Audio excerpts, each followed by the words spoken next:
28 février 2025, un atelier de réflexion s'est tenu à Niamey pour l'examen et la validation du plan stratégique du Centre africain des applications de la météorologie au développement, ACMAD. Ce moment clé de collaboration s'est déroulé sous le leadership du directeur général de l'institution, Dr Ousmane Ndiaye. Comme vous le savez, l'ACMAD, c'est un centre africain qui a été créé par l'Organisation mondiale de la météo et le CIA. Donc ce centre-là, son objectif, c'est de vraiment promouvoir les sciences climatiques et d'aider les pays un peu à mieux développer les services climatiques. Et pour cela, donc, il faudrait que l'ACMAD soit stratégique dans sa démarche. Ainsi, on a mis en place une vision.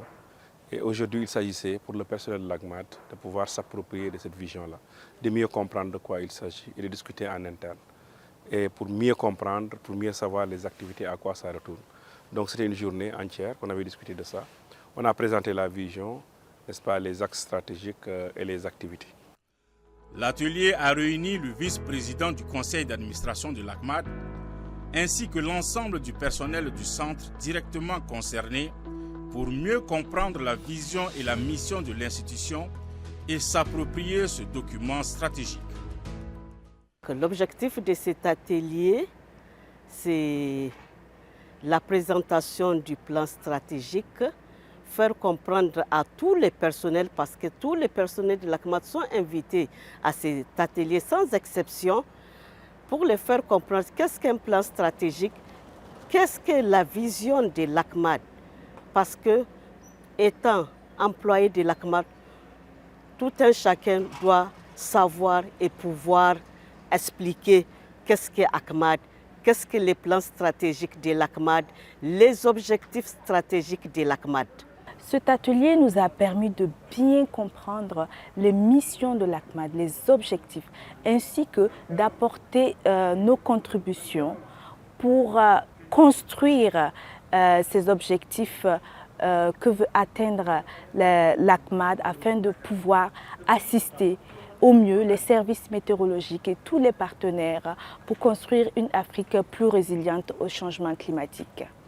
Les participants ont passé en revue des points essentiels: vision, mission, objectifs et activités.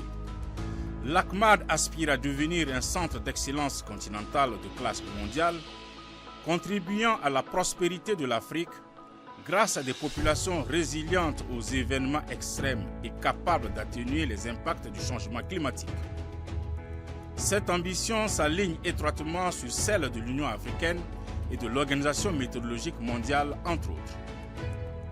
Dans cette optique, sa mission est clairement définie: servir de centre de veille météorologique et climatique pour l'Afrique et d'excellence pour les applications de la météorologie au service du développement durable.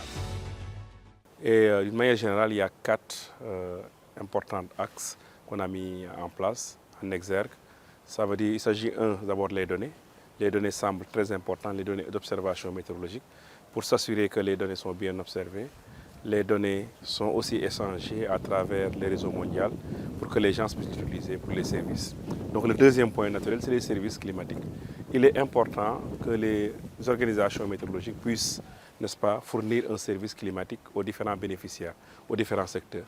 Et l'Afrique en particulier, comme on le sait, il y a des secteurs névralgiques qui tournent autour du climat. Si on prend l'agriculture, la majeure partie est pluviale, donc dépend de l'intempérie. On peut prendre la pêche, on peut prendre l'élevage, on peut prendre aussi les maladies, n'est-ce pas, le secteur des maladies, où beaucoup de maladies sont saisonnières et sont liées aussi à la variabilité du climat. On peut prendre la méningite, on peut prendre le malaria, le paludisme, etc. Donc il est important que tout cela, ça influe un peu notre vie, notre socio-économique. Il est important donc d'avoir un bon service climatique. D'autant plus qu'on est dans un régime de changement climatique où ces intempéries-là vont être plus intenses, n'est-ce pas, et beaucoup plus fréquentes. On prend l'exemple des inondations qu'on est en train de vivre, les vagues de chaleur. Donc il est bien de fournir un service climatique pour permettre aux pays de se prémunir. L'ACMAD souhaite partager ce plan stratégique avec ses partenaires, ses collaborateurs et avant tout avec les populations bénéficiaires de ces services. Pour atteindre les objectifs fixés par cette nouvelle vision, l'ACMAD prévoit de développer des outils au service de ses États membres. Cette nouvelle orientation, alignée sur les visions de l'Organisation météorologique mondiale et de l'Union africaine, place les besoins évolutifs des populations africaines au cœur de son plan d'action pour améliorer leur résilience face au changement climatique et accélérer le développement durable.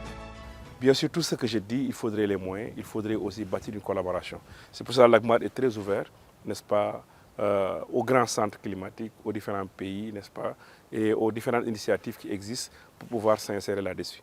D'ailleurs, c'est dans ce cadre qu'on a, n'est-ce pas, une collaboration stratégique avec l'Organisation mondiale de la météo, notamment à travers le Early Warning for All, ça veut dire faire l'alerte précoce pour tout le monde, et ensuite le projet CRIWS qui nous semble important pour les phénomènes extrêmes.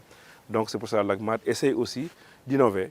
Le plan stratégique de l'ACMAD couvre la période 2024-2027.